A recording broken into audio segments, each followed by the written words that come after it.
I'm in a 2015 Dodge Ram 1500, and today I'm going to show you how to check your oil level. So first open the hood, and then while the motor's off, you'll find your dipstick here. This will pull out, and then once you've pulled it out all the way, we'll wipe it clean with a rag or paper towel, and then stick it all the way back in,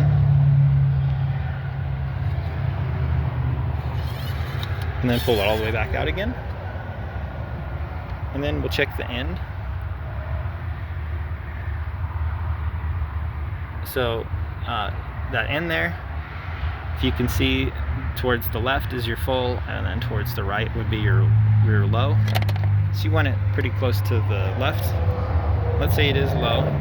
Stick this all the way back in.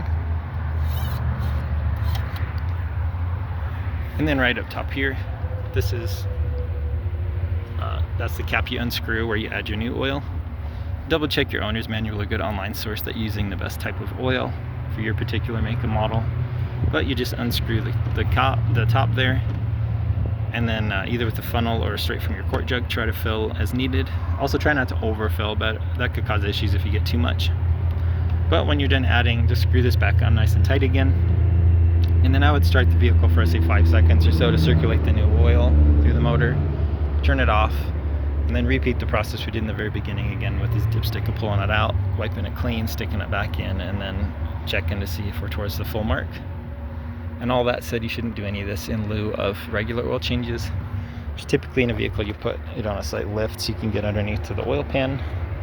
You pull the oil plug, drain all the old oil out, replace any filters as needed, screw the oil plug back in, and then from that same cap here, add all the oil recommended for your motor for an oil change. Screw it tight again, start the motor again for say 5 seconds or so to circulate the new oil, turn it off, and then once again the process is in the very beginning with that dipstick to see if we're full.